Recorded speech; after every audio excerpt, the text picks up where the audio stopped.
Zapletom zakonom o davku na nepremičnine ni videti konca. Vlada na današnji seji obravnava poročilo geodetske uprave o razmerah in predloge za zmanjšanje zmede, ki je nastala zaradi novega davka. Na seji pa se verjetno ne bodo mogli izogniti včerajšnjemu zapletu v parlamentarnem odboru za finance in monetarno politiko, ki je obravnaval spremembe nepremičninskega davka.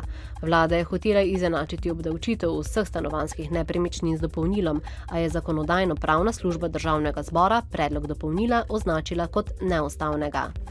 Nadzorniki Pivovarne Laško so sprejeli sklep o prodaji 8,43% deleža Mercatorja hrvaškemu Agrokorju po ceni 86 evrov za delnico. S prodajo 12,33% deleža Mercatorja Agrokorju so soglašali tudi nadzorniki Pivovarne Union.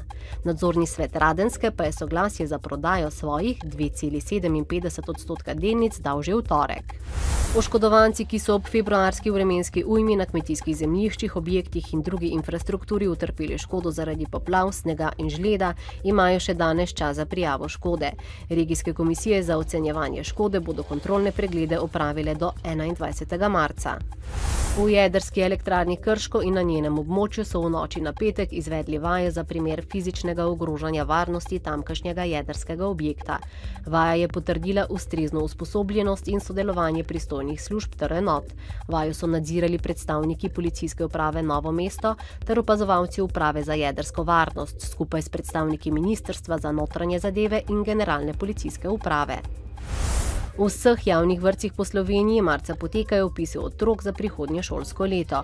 V Ljubljani se vpis že zaključuje. V Mariboru, kjer vloge sprejema vsak od 8 vrtcev zase, pa bo trajal do 26. marca, pri čemer lahko starši oddajo vlogo v samo enem vrtcu na območju Maribora.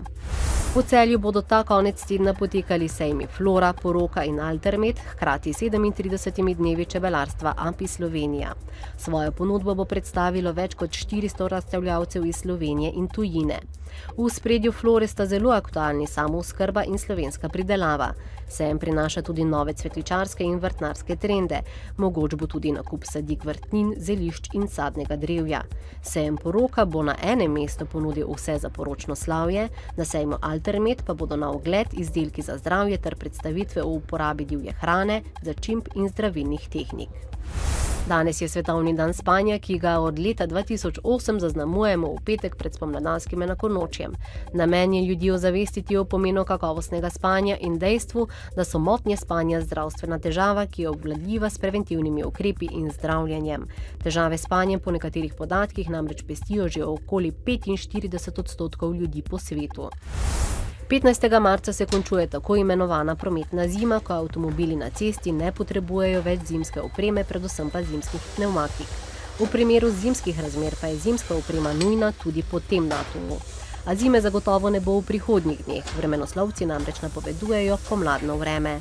Jutri dopoldne bo jasno, popoldne pa se bo od severa postopno pooblačilo. Čez dan bo ponekod pihal jugozahodni veter, zvečer pa bo v severovzhodni Sloveniji prehodno zapihal severnik. V nedeljo čez dan se bo zjasnilo, v ponedeljek bo pretežno jasno.